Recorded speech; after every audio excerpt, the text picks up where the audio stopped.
Jeremias, capítulo 31, do verso 31 ao 33, diz assim: Estão chegando os dias, declara o Senhor, quando farei uma nova aliança com a comunidade de Israel e com a comunidade de Judá. Não será como a aliança que fiz com seus antepassados, quando os tomei pela mão para tirá-los do Egito, porque quebraram a minha aliança, apesar de eu ser o Senhor deles, diz o Senhor. Esta é a aliança que farei com a comunidade de Israel depois daqueles dias, declara o Senhor. Porei a minha lei no íntimo deles e a escreverei nos seus corações. Serei o Deus deles e eles serão o meu povo. Amém? Glória a Deus e graças a Deus. Então, meu irmão, para você entender Jeremias 31, você vai ter que ir lá para Hebreus capítulo 9 e capítulo 10. Então, já estava eu orando nesta manhã, conversando com o Espírito Santo. O Espírito Santo me disse para ministrar, então, Hebreus capítulos 9 e 10. A Bíblia diz, aí o título dessa mensagem é Os Tabernáculos do Céu e da Terra. Amém? Você já vai entender o porquê, né? Então a Bíblia diz, meu irmão, que Hebreus 9, né, e Hebreus 10 diz assim, que no Antigo Testamento, o Antigo Testamento ele tem esse nome porque tratava da antiga aliança, da dispensação da lei. Então a Bíblia diz que na dispensação da lei existia o tabernáculo. O tabernáculo que foi construído por Moisés. Esse tabernáculo era lugar para adorar ao Senhor, para cultuar ao Senhor. Amém? Então a Bíblia diz que neste tabernáculo era dividido em 3 partes. A primeira parte era o átrio. Então nesse átrio se encontrava o altar do sacrifício e a bacia de bronze. Então no altar do sacrifício era onde os sacrifícios aconteciam, aonde o povo levava os seus animais ali, as suas ovelhas, seus cordeiros, os seus animais que iriam ser sacrificados, para que quando o sangue desses animais fossem derramados, os pecados fossem perdoados. Amém? Então, nesse átrio também tinha a bacia de bronze, que era um lugar ali de purificação, né, de lavar as mãos e de purificação. Depois, existia uma tenda. Essa tenda era dividida em 2 partes. Me pergunte quais. Então a primeira parte era o lugar santo. No lugar santo, você encontrava um objeto chamado menorá. Menorá existe até hoje, é um castiçal grandão assim, com 7 braços. Então, cada um desses braços, conforme Isaías 11, se não me engano, representam os 7 Espíritos de Deus. Amém? Ou seja, as 7 manifestações do Espírito Santo: sabedoria, conhecimento, entendimento, conselho, fortaleza, temor e amor. São as 7 maneiras que o Espírito Santo se manifesta. Amém? Então, você encontra a menorá, você encontra a mesa, e nessa mesa era colocado os pães da propiciação. Eram 12 pães, cada pão representando cada tribo de Israel. Amém? Essa palavra propiciação significa restauração de comunhão e intimidade com Deus. Amém? Depois existia, então tinha a tenda, tinha o lugar santo, né, com esses elementos, e existia um véu, e dentro desse véu o lugar santíssimo, Santo dos Santos. Então no Santo dos Santos você encontrava o altar do incenso, né? É por isso que nós cantamos esse louvor, né? Quando a gente fala assim, no Santo dos Santos, a fumaça me esconde. Por quê? Porque era nesse altar do incenso aonde, né, o sumo sacerdote, ele acendia o incenso, e a fumaça ela tinha que encher todo aquele espaço ali do lugar santíssimo. Amém? De tal maneira que o sumo sacerdote ele não iria conseguir enxergar mais nada. Então a fumaça ia encobrir todo o lugar, né? E dentro também do Santo dos Santos temos a Arca da Aliança, que era a representação da presença de Deus. E dentro da Arca da Aliança tinha 3 elementos. Tinha o vaso de ouro com o maná do deserto. Então dentro desse vaso de ouro estava preservado o maná que chovia dos céus. Amém? Né? A Bíblia diz que quando o maná, né, que era como se fosse um pão com sabor de bolo de mel, quando ele caía dos céus, ele caía todo dia. Então você tinha que, o que caísse era o que você tinha que comer. Você não podia guardar para o dia seguinte, senão ia dar bicho. Amém? Né? Mas Deus, ele permitiu que esse maná fosse preservado dentro da arca. E dentro da arca também tinha a vara de Arão, né? A vara de Arão, meu irmão, que é a vara que floresceu, né?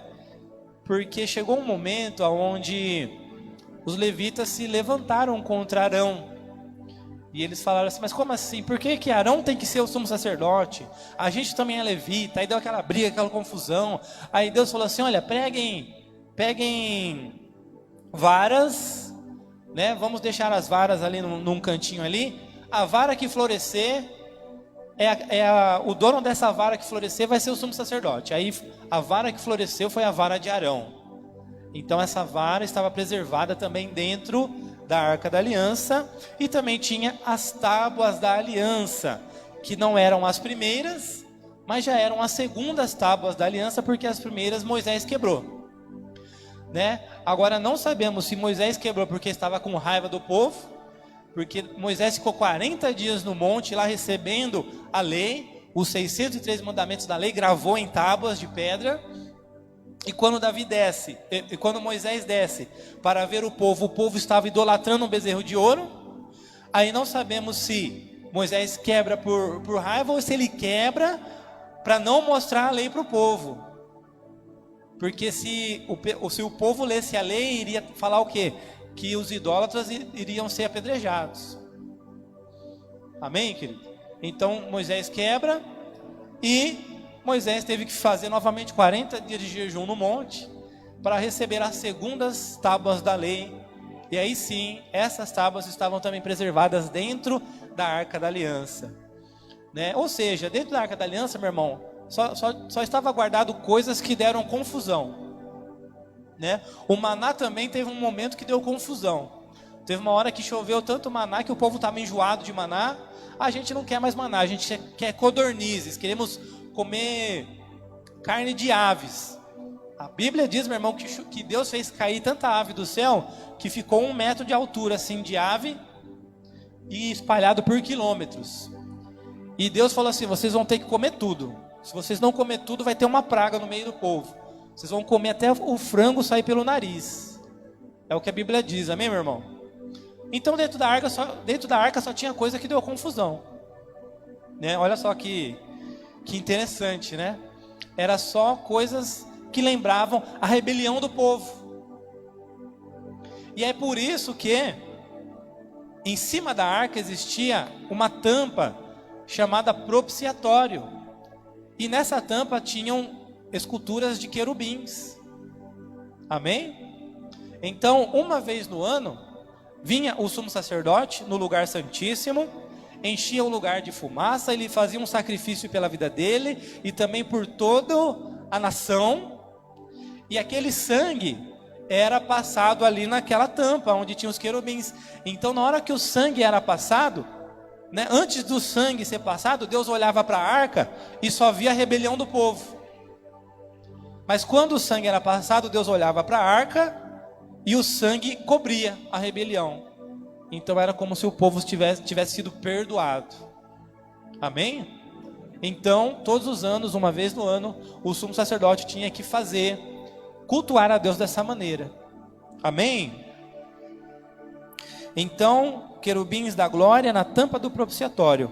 O átrio era frequentado diariamente pelo povo. Os sacrifícios eram realizados todos os dias, repetidamente. O lugar santo era frequentado diariamente pelos sacerdotes, que tinham que fazer a manutenção do lugar santo. E o Santo dos Santos era utilizado apenas uma vez ao ano pelo sumo sacerdote. Amém, igreja? Amém ou não amém? Então, enquanto esse tabernáculo estivesse de pé, estivesse erguido, o Santo dos Santos só estaria acessível uma vez ao ano apenas a uma pessoa, que era o sumo sacerdote. O sistema de sacrifícios de animais não podiam regenerar a consciência do adorador, porque eram mandamentos exteriores. Amém? Né? Então, a cabeça do povo era assim naquele tempo. Se eu pecar, também não é uma coisa tão grave assim se eu pecar, porque se eu pecar, é só eu pegar uma ovelha, fazer um sacrifício, derramar o sangue, eu estou perdoado de novo. E ovelha eu tenho um monte, então posso pecar bastante. A consciência do povo não era regenerada. O povo não ficava com peso na consciência por causa de pecar, porque quando pecava, tinha alguém que morria no lugar deles. Amém, igreja? Então esses mandamentos, Hebreus 9 diz que esses mandamentos, eles apenas cuidavam do exterior das pessoas e não do interior, não da consciência. Mas Jesus veio para acabar com esse sistema, pois com o seu próprio sangue entrou no Santo dos Santos e conquistou eterna redenção. Amém, igreja? Só que aí eu pergunto para vocês, a Bíblia, Hebreus 9, deixa claro, Jesus, ele entrou no Santos dos Santos e conquistou eterna redenção. Aí eu pergunto para vocês, em qual Santo dos Santos que Jesus entrou? Né? Por quê? Me pergunte por quê? Porque a Bíblia diz que quando Jesus ele morre na cruz, acontece um terremoto e o templo de Salomão, né, que o tabernáculo ele foi substituído pelo templo. E o templo, a Bíblia diz que no lugar santíssimo, que o véu se rasgou de cima a baixo. Né? Então teve um terremoto, teve uma confusão, uma correria. Jesus estava pregado na cruz, então Jesus não poderia ter entrado no Santo dos Santos do templo. Então em qual Santo dos Santos Jesus entrou? Me pergunte qual. Então, para você entender em qual Santo dos Santos Jesus entrou, você vai ter que voltar lá para Êxodo capítulo 25, verso 40. O que diz Êxodo 40? A Bíblia diz que Deus ele fala para Moisés, você vai ter que construir um tabernáculo. Vocês saíram do Egito, vocês vão ficar 40 anos no deserto, e agora vocês vão ter que construir um tabernáculo. Aí Moisés falou assim, mas tá bom, Senhor, eu construo, mas eu não sei como que é. A Bíblia diz então que Deus mostrou um modelo para Moisés. Amém? Esse modelo que Deus mostra, olha, presta atenção nisso aqui que isso é muito forte. Este modelo que Deus mostra para Moisés era exatamente de um tabernáculo que existe no céu. Amém, querido? Então Deus falou para Moisés o seguinte, Moisés, você vai ter que fazer igualzinho, você vai ter. Então esse que você vai fazer aí na terra vai ser uma cópia exata desse que existe no céu. Amém, igreja? Então Moisés fez uma cópia exata. Então o tabernáculo que Moisés construiu era uma cópia exata do tabernáculo que existe no céu. O tabernáculo da terra e os seus elementos e os seus utensílios foram consagrados e foram inaugurados com a aspersão de sangue de animais. Então depois que Moisés constrói o tabernáculo, né, então tinha o átrio, então tinha tipo um muro feito de tecidos e colunas, né? Então dentro deste muro era o átrio, aí dentro tinha a tenda do encontro, né, dividida em duas partes. Então, lugar santo e lugar santíssimo. Então, quando eles foram inaugurar esse tabernáculo, Moisés sacrificou animais e aspergiu o sangue. Amém? Então Moisés tinha uma bacia com sangue, ele molhava isopo, que era tipo vamos falar assim para você entender, um negócio de um ramo de couve. né? Não sei dizer melhor. Tipo pegou um maço de alface, ele é um negócio parecido com isso. De couve, molhava no sangue, jogava assim. Dessa maneira, Moisés consagrou o tabernáculo da terra com sangue de animais. Amém? Então, a partir deste momento, aquele lugar só poderia ser usado para Deus, para adorar a Deus e cultuar a Deus. Foi consagrado a Deus. Foi inaugurado com o sangue de animais. Amém? Agora, o tabernáculo celestial e seus elementos e seus utensílios, Hebreus 9 diz que foram consagrados e foram inaugurados também com sangue.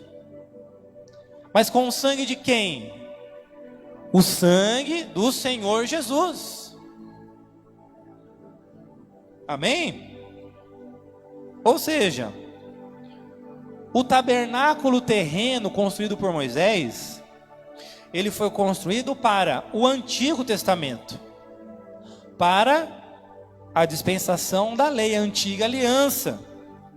Amém? Agora, o tabernáculo celestial, então desde sempre, desde a eternidade, desde antes que houvesse qualquer coisa,